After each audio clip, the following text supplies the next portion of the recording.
इतना गंदा एयरपोर्ट मैंने देखा नहीं आज तक। ये कंबल देख रहे हो, घटिया सा कंबल, इसमें बदबू कैसे आ रही है। भाई कोई गेट ही नहीं खोल रहा है, सुन ले कोई तो आ जाए यार।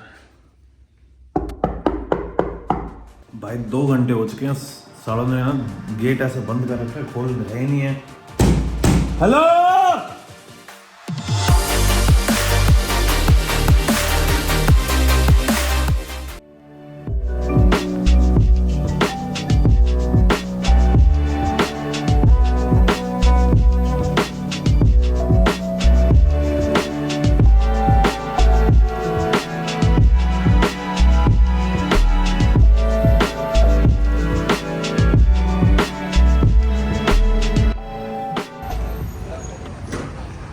पहुंच गया हूँ भाई एयरपोर्ट के ऊपर। एक बार चेक इन कर लेता हूँ, उसके बाद फिर आप लोगों से बात करूँगा। ये देखिए दुबई का टर्मिनल 2, साइड में कराची जाने वाली फ़्लाइट है और मैं जा रहा हूँ भाई यहाँ से कायरो, और शुभम मेरा वहाँ पे वेट कर रहा है। बस भाई अभी फ़्लाइट बोर्ड कर रहा हूँ मेरी कायरो की फ़्लाइट दुबई से। भाई एयरक्राफ्ट एकदम नया लग रहा है, एकदम नया नया। भाई फ़्लाइट में बैठ चुका हूँ और अब जो ये फ़्लाइट है ये रनवे के ऊपर जा रही है। मैं फ्लाई कर रहा हूँ अभी 737 मैक्स 8 में। इस साइड एक ही हरियाणा अफगान एयरलाइन खड़ी है, बाकी सारे की सारी इधर है फ्लाई दुबई। बीच में एक और एयरलाइन है लेकिन वो पता समझ नहीं पा रहा हूँ मैं कौन सी कंट्री की है। फिर एकदम आप आगे तक जाओगे उधर एमिरेट्स दिखेंगी। मेरे सबसे वाला terminal specially for fly Dubai है, बाकी इसके ऊपर मैंने और कोई फ़्लाइट देखी तो है नहीं है।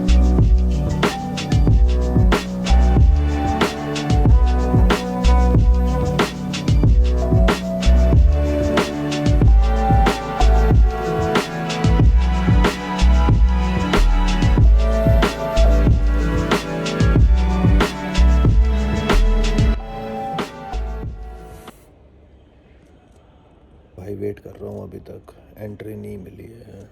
भाई मेरे साथ बहुत तगड़ा सीन हो चुका है। इजिप्ट के अंदर मुझे एंट्री नहीं मिली। लैंड होने के बाद नॉर्मल मैंने पे करके ये वीज़ा की रिसिप्ट ली, ये पासपोर्ट के ऊपर चिपकने वाली थी।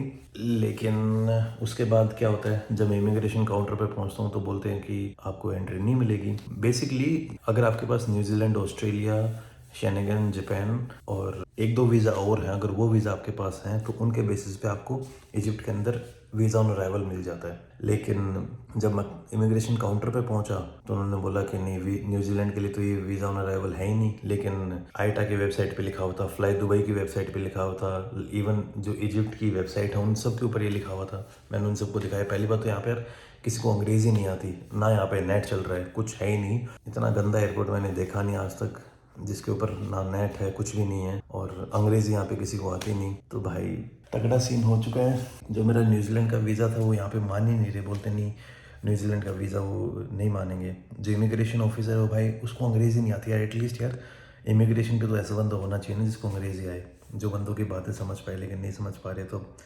देखते हैं क्या होगा क्या नहीं होगा। एक बार शुभम मेरा बाहर वेट कर रहा है। शुभम को बोला था कि यार मैं जल्दी पहुंच जाऊंगा, क्योंकि मैं और शुभम एक ट्रिप स्टार्ट करने वाले थे दोनों साथ में, और वो भी इजिप्ट से। लेकिन अब पंगा इतना हो चुका है कि अब की क्या ही बताऊं, ना यहाँ पे इंटरनेट है, ना यहाँ पे सिम कार्ड मिल रही है, कोई हॉटस्पॉट देने के लिए तैयार नहीं है। तो फंस चुका हूँ मैं। अब हंसने के अलावा मेरे पास कुछ भी नहीं है। बाकी यहाँ पे जो एयरपोर्ट अथॉरिटी है उन्होंने मुझे कमरे में बंद तो नहीं बोलूँगा, लेकिन बाहर बंद ही मान लीजिए, बाहर से गेट बंद करके चले गए और ये बोलें कि यहाँ पे सो जाना। तो ये देखिए, ये मेरा न्यूजीलैंड वाला वीज़ा था जिसके बेसिस पे मैं इजिप्ट के अंदर एंट्री लेने की सोच रहा था, और इस वीज़ा पे मुझे एंट्री नहीं मिली। ये भाई इस रूम के अंदर वॉशरूम है, और ये रूम की एंट्री, और ये भाई सोने वाली की जगह। भाई एयरपोर्ट स्टाफ वालों ने बोला था कि 10 मिनट में कोई ना कोई बंदा भेज देंगे जिसके पास इंटरनेट या हॉटस्पॉट मिल जाएगा। और अब मेरे को वेट करते हुए आधा घंटा हो चुका है, ना कोई बंदा आ रहा है ना इंटरनेट, और बाहर से वो बंदे गेट बंद करके चले जाएंगे। ये देखिए भाई, तो इजिप्ट के एयरपोर्ट पे कैदी बन के बैठा है आपका भाई। अब भाई कोई गेट ही नहीं खोल रहा है, सुन ले कोई तो आ जाए यार। कैदी बना के छोड़ दिया है भाई, दिमाग खराब हो रहा है यार अब। हेलो यार, अंग्रेजी बेसिक लैंग्वेज यार, सीख लो यार, तुम्हारी कंट्री में इतने टूरिस्ट आते हैं। हेलो, ये कंबल देख रहे हो, घटिया सा कंबल, इसमें बदबू कैसे आ रही है। सारा सामान इधर पड़ा है और ये इनके टॉयलेट का हाल है भाई। भाई 2 घंटे हो चुके हैं, सालों ने ना गेट ऐसे बंद कर रखा है, खोल रहे ही नहीं है। हेलो, इनका दिमाग खराब हो गया सालों का, मतलब कि इनका दिमाग खराब हो गया यार। इनको समझ नहीं आ रहा कि भाई जब तक मैं कांटेक्ट नहीं करूंगा मेरे किससे बात हुआ। तो भाई कल रात को जो सीन हुआ, रात को क्या आज से दिमाग ख़राब हो रखा है मेरा। तो मुझे कमरे में बंद करने के बाद जो इमिग्रेशन ऑफिसर है वो 1 घंटे बाद आते हैं गेट खोलते हैं। मैं उनको रिक्वेस्ट करता हूँ कि भाई कहीं पे रख लो, बाहर रख लो, मैं बर्तन मांजने के लिए तैयार हूँ, लेकिन मुझे इस कमरे में बंद करके मत रखो। तो उन्होंने फिर मुझे दूसरी जगह पे लेके आ गए। अब मैं जो ओपन टर्मिनल है वहाँ पे बैठा हुआ हूँ। सब चीज़ें मैंने ट्राई करके देख ली, रिक्वेस्ट कर लिया, सब कुछ कर लिया, और उनका कहना है कि भाई आपको इजिप्ट छोड़ना पड़ेगा। तो फिर मैंने कैसे न कैसे करके उनसे फ़ोन मांगा और उन्होंने मुझे अलाउ किया कि चलो एक बार आप 1 मिनट है आपके पास, जिससे बात कर लें उससे बात कर लो। फिर मैंने शुभम को कॉल किया, शुभम को बोला कि भाई मेरे फ़ोन के अंदर इंटरनेशनल रोमिंग डाल। शुभम ने फिर मेरे उस नंबर पे रिचार्ज किया इंटरनेशनल रोमिंग का, और फिर मैंने सारे तिकड़म भिड़ाना स्टार्ट किया। अब यहाँ से मैं कहीं और नहीं जा सकता, मुझे दुबई ही जाना पड़ेगा, मतलब एमिरेट्स ही जाना पड़ेगा, यूएई में जाना पड़ेगा। तो अब मैंने सबसे पहले तो यूएई का वीज़ा लिया दोबारा से, जिस मेरे लगे 7-7.5 हज़ार रुपये। फिर एक और चीज़, यहाँ से यूएई की फ़्लाइट का भी मुझे ही पे करना पड़ेगा, दैट विल बी अराउंड 16 हज़ार रुपये वो लग गए। यहाँ आने वाली फ़्लाइट के मेरे लगे थे 8 हज़ार के आसपास, लगभग 31 हज़ार रुपये का मेरा नुकसान हो चुका है अभी तक, और अब आगे पता नहीं और कितना होगा। 2 दिन हम रुकते हैं, मैं और शिवम, और हमारी ट्रिप स्टार्ट होनी थी 1 तारीख से, और इस ट्रिप में भाई बहुत ज़्यादा अड़चनें आ रही हैं।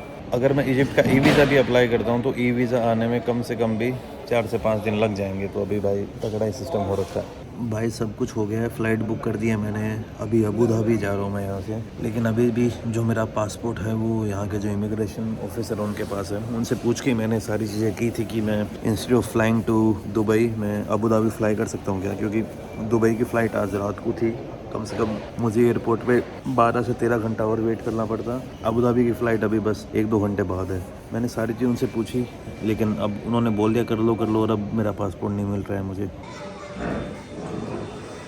ये है भाई कायरो का स्पिंक्स एयरपोर्ट, और कल रात को 1:30 बजे से, और अब टाइम हो चुका है 11:30। तो लगभग पिछले 10 घंटों से रात को सोया नहीं हूँ मैं, इधर से उधर चक्कर काटे जा रहा हूँ, कभी कौन से ऑफिशियल के पास जा रहा हूँ, कभी कौन से ऑफिशियल के पास जा रहा हूँ। अब देखो, अभी तक मुझे सीन क्लियर नहीं कि एक्चुअली में सीन है क्या, और क्या डॉक्यूमेंट्स है, क्या रिक्वायरमेंट है, क्योंकि यहाँ पे सीन कॉम्प्लिकेटेड बहुत है।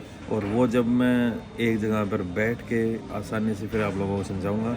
वैसे जो मेरा पासपोर्ट है वो अभी तक मुझे मिला नहीं है, लेकिन जो मेरी नेक्स्ट फ़्लाइट है उसका जो बोर्डिंग पास है वो मुझे मिल चुका है। ये मेरी अबू धाबी की फ़्लाइट है, इसको मैंने आज सुबह ही बुक किया था। मुझे अब ये नहीं पता था कि पासपोर्ट इतने देर तक, मुझे ऐसा लग रहा है कि जब मैं फ़्लाइट के अंदर बैठ जाऊँगा ना तब जाके मुझे मेरा पासपोर्ट मिलेगा। और जो मेरा इमिग्रेशन जाते टाइम भी नहीं हुआ, आते टाइम भी नहीं हुआ, मेरे पासपोर्ट के ऊपर कोई स्टैम्प नहीं लगा है कि भाई मैं इजिप्ट में आया हूँ या नहीं आया हूँ।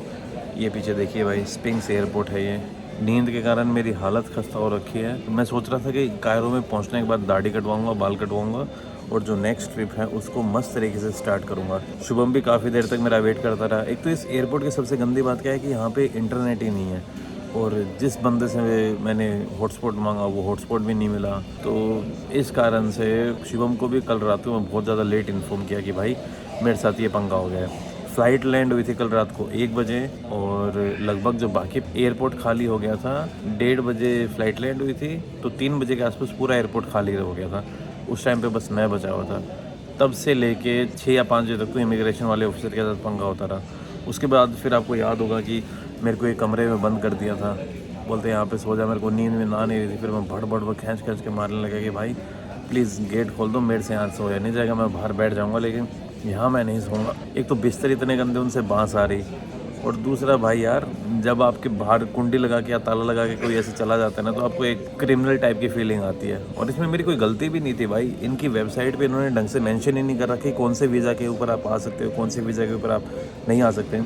अब इमिग्रेशन ऑफिसर कह रहा है कि आपके पास है ना स्टिकर वीज़ा होना चाहिए, वरना रेसिडेंस वीज़ा होना चाहिए। ये बात उनकी वेबसाइट के ऊपर नहीं लिखी। मैंने हर चीज़ करके देख ली भाई, हाथ पैर सब कुछ जोड़ जाड़ के देख लिया, सारी चीज़ देख लो। ये हो गया, यहाँ से मैंने देखा था आईटा की वेबसाइट दिखा दी, फ्लाई दुबई की वेबसाइट दिखा दी, लेकिन भाई वो बंदे मानने के लिए तैयार नहीं। फिर मेरे को लग गया था कि नहीं भाई, फाइनली लाइफ में पहली बार एक कंट्री से अब इसको मैं डिपोर्ट नहीं बोलूँगा, डिपोर्ट तब होते जब आप एंट्री कर दो और फिर आपको कंट्री बाहर निकाले। इसमें कंट्री ने मुझे एंट्री डिनाई कर दी, तो ना मेरा इजिप्ट में एंट्री का स्टैंप लगा और ना मेरा एग्ज़िट का स्टैंप लगा। इमिग्रेशन एग्ज़िट के टाइम पे तो इमिग्रेशन भी नहीं हुआ, एंट्री के टाइम पे तो वो सारे पंगे हुए थे। एग्ज़िट के टाइम पे तो भाई अभी एक ऑफिसर है जो मेरे को एस्कॉर्ट करते हुए यहाँ तक लेके आए हैं। सिक्योरिटी के टाइम भी मेरे साथ थे, चेक इन भी उन्होंने मेरा जल्दी करवा दिया, सिक्योरिटी भी मेरी उन्होंने जल्दी करवा दी। और अब बस वेट कर रहे हैं कि मैं कैसे फ़्लाइट में बैठूँ और वो मुझे पासपोर्ट दे दे। पासपोर्ट जब तक नहीं मिलेगा तब तक दिमाग के अंदर शांति नहीं आने वाली है यार। पासपोर्ट नहीं मिला अभी तक। भाई आज किस्मत ने जो लेनी देनी कर रखी थी वो अभी तक इतनी ज़्यादा नहीं थी, लेकिन अब फाइनली एक चीज़ और बढ़ गई है। जो फ़्लाइट है वो 2.5 घंटे लेट हो गई है, 2.5 ऑलमोस्ट 3 घंटे ही मान लीजिए। तो यार हर चीज़ आज पीछे ही पड़ी होगी बेटा दीपांशु, जितना हो सके आज तेरे को हम फुल से फुल दिक्कत देने वाले हैं। और अब पता नहीं ये कुछ रिफ़ंड देंगे या खाने पीने का चीज़ देंगे, कुछ नहीं पता। आज के दिन की बस एक ही अच्छी बात है कि मैं अभी यहाँ का लाउंज है ना वहाँ पे आ गया हूँ, और यहाँ पे मेरे कार्ड काम नहीं कर रहे थे। शुभम का जो प्रायोरिटी पास था ना उसको स्कैन करके मैं यहाँ पे पहुँचा हूँ। भाई नींद के कारण हालत बुरी हो चुकी है और आई थिंक फ़्लाइट लैंड होने की तैयारियाँ चल रही हैं और फ्लाइट वाले शायद यहाँ पे फ्री खाना वाना दे रहे हैं। तो अभी मैं भी जो मेरा खाना है हिस्से का वो कलेक्ट करने जाऊँगा इधर लाइन में लग के। 2:30 बज चुके हैं। इन्होंने 3 बजे का नया डिपार्चर टाइम बताया था, लेकिन फ़्लाइट अभी तक आई नहीं है। पता नहीं क्या पंगा हो रखा है। बाकी ये देख लीजिए, ये विज़ एयर की तरफ से खाना मिला है। ये एक छोटी सी सैंडविच है, साथ में एक पेप्सी और एक पानी की बोतल। भाई इस फ्लाइट का स्वागत तो पता नहीं कितने तोपों वोपों के साथ होना चाहिए। 12 बजे यहाँ से टेक ऑफ करना चाहिए था इस फ्लाइट को, ये 4:30 बजे यहाँ पे पहुँच रही है। तो अब जा रहा हूँ वापस से। पासपोर्ट मुझे फाइनली मिल चुका है। पासपोर्ट मिलने की जो खुशी है ना, क्या बताऊँ मैं आप लोगों को। कल रात से ये पासपोर्ट मेरे पास नहीं था।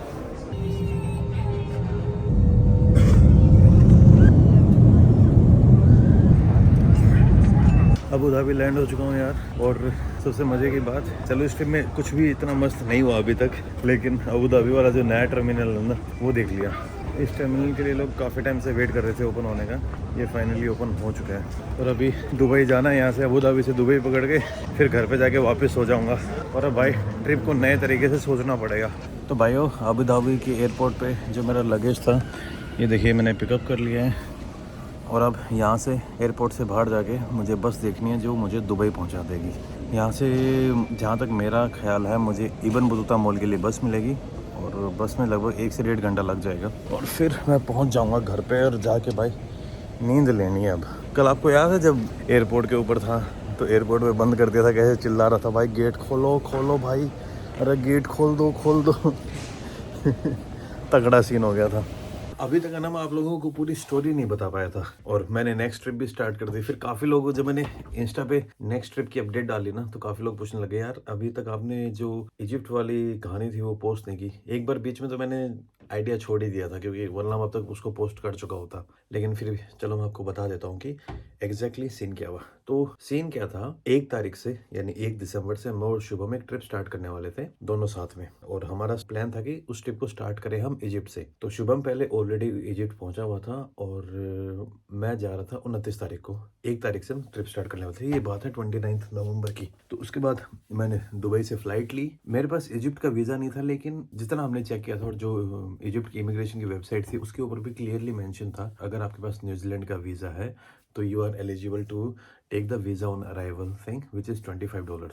सारी चीज़ें मैं एकदम पढ़ के गया था, ऐसा नहीं था। ये बात शुभम ने भी पढ़ी थी, ये बात सब ने वेरीफाई की। मुझे लग रहा था कि मैंने गलत ना पढ़ लिया, तो मैंने शुभम से भी पूछा कि एक बार चेक करना वेबसाइट पे ऐसा ही लिखा हुआ है ना, तो बोलता हाँ भाई ऐसा ही लिखा हुआ है, कोई दिक्कत वाली बात नहीं है। शुभम ने चेक कर लिया, मैंने चेक कर लिया और उसके बाद मैं फ़्लाइट बोर्ड करके दुबई से सीधा पहुंच जाता हूँ कायरो में स्पिंक्स इंटरनेशनल एयरपोर्ट पे, जो अभी नया एक एयरपोर्ट और ओपन हुआ है कायरो के अंदर। आई थिंक कायरो के ऊपर जो प्रेशर है, जो कायरो का पुराने वाला एयरपोर्ट था उसके ऊपर ज़्यादा हुआ, उस प्रेशर को कम करने के लिए उन्होंने एक और एयरपोर्ट ओपन किया।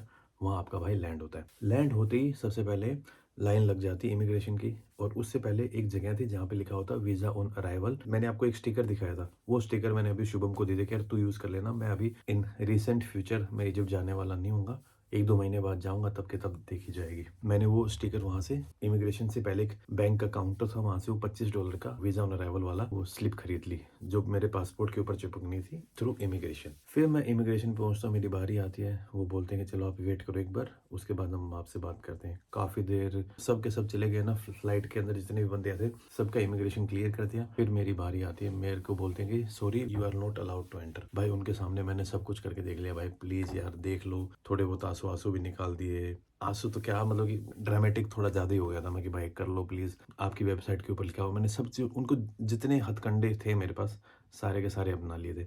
बस एक हथकंडा था नहीं बचा था मेरे पास जो मैंने नहीं अपनाया था, वो थी रिश्वत। और कई लोगों का ऐसा मानना है कि अगर मैं उनको रिश्वत ऑफर करता शायद मुझे एंट्री मिल सकती थी, क्योंकि काफ़ी लोगों के इजिप्ट के अंदर जो एक्सपीरियंस है इमिग्रेशन पे वो बहुत गंदे रहे हैं। आई थिंक आपने द बेस्ट फूड रिव्यू करके एक चैनल है, एक अमेरिकन बंदा है, उसको भी इजिप्ट में बहुत पंगे फेस करने पड़े थे।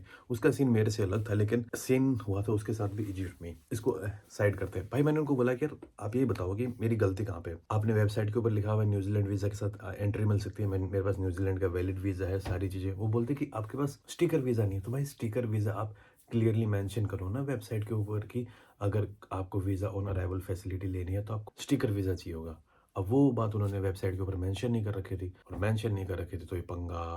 यार अब क्या करें, सब कुछ करके देख लिया। फिर बोलते कि चलो आपको ना जिस फ्लाइट से आए थे उसी फ्लाइट में वापस जाना पड़ेगा। तो नेक्स्ट फ्लाइट थी 30 तारीख को रात को 2 बजे, और ये था 29 तारीख की मॉर्निंग में। भाई मैं नहीं कर सकता ये का, जितना होना था हो गया। आई एम सॉरी, मैं नेक्स्ट फ्लाइट पकड़ के वापस दुबई जा रहा हूँ। पहले तो उन्होंने बोला नहीं आपको सेम ही फ्लाइट में जाना पड़ेगा। फिर उन्होंने चेक वेक किया अपने सीनियर से, बोले चलो ठीक है आप नेक्स्ट फ्लाइट से दुबई चले जाना। उन्होंने मेरा पासपोर्ट ले लिया, उन्होंने मुझे कमरे में बंद कर दिया। कमरे में बंद उन्होंने मुझे गलत नहीं किया था। देखो अगर वो मुझे खुला छोड़ते तो मैं कहीं पे भी निकल सकता था, ये एक उनकी लाइबिलिटी बन जाती, लेकिन बंदों ने मुझे ढंग से ट्रीट किया, ये बात मुझे माननी पड़ेगी। वो जो इमिग्रेशन ऑफिसर था जिसने मुझे एंट्री डिनाई की थी, उसने भी आके मुझे बोला कि देख अगर तेरे पास स्टिकर वीज़ा होता तो मैं तेरे को नहीं रोकता, पर भाई तुम्हारी वेबसाइट के ऊपर नहीं लिखा हो तो मैं क्या करूँ। माने नहीं यार, वो कमरे में बंद किया। 1-2 घंटे मैं कमरे में बंद रहा, और उस कमरे के ऊपर लिखा होता है डिटेंशन सेंटर। तो वो वाली फीलिंग होती है ना कि बेटा अब क्या होगा तेरे साथ, वो फीलिंग आने लग गई। ये सीन होने के बाद अगले दिन सुबह होती है। फिर वो बोलते हैं कि चलो अब आप यहाँ से निकलने के लिए कोई भी फ़्लाइट मिल रही है आप वहाँ पे जा सकते हो। तो मैंने जल्दी से अनु को बोला कि यार मेरे लिए एक यूई का वीज़ा खरीद दे। अनु ने जल्दी से एक यूई का वीज़ा खरीदा, दुबई का वीज़ा लिया। उसके लग गए मेरे 7,000 रुपये। फ़्लाइट वाला भी मुझे पे करना पड़ा। तगड़ा सीन था भाई। लगभग 30,000 के आसपास मेरे रुपए लग गए थे, और इन 30,000 में मुझे कुछ भी नहीं मिला। वो बड़ा ही गंदा एक्सपीरियंस था यार। बाकी इमिग्रेशन के इसके अलावा वहाँ की जो पुलिस थी, वहाँ के जो बंदे थे, एयरपोर्ट का स्टाफ था, वो काफ़ी सपोर्टिव थे। उन्होंने खाना वाना मुझे सब कुछ ऑफर किया, बैठ के बातें बातें भी कर रहे थे। उनके साथ मैं वीडियो तो नहीं बना पाया क्योंकि यार फॉर द रीज़न कि यार वो सेफ्टी और सिक्योरिटी से रिलेटेड है, तो वो मुझे वीडियो बनाने की परमिशन नहीं देंगे। बस गंदा मुझे एक टाइम पे लगा जब मुझे उससे डिटेंशन रूम में बंद कर दिया था, और जब मुझे एंट्री नहीं मिली। डिटेंशन रूम वाला जो 1.5 से 2 घंटे का 3 घंटे का जो फेस था भाई, बड़ा बुरा फेस था। अजीब सी फीलिंग आ रही थी, और मैं बजाय जाया भाट भाट भाट भाई गेट खोल दो, कोई गेट खोलने नहीं आ रहा।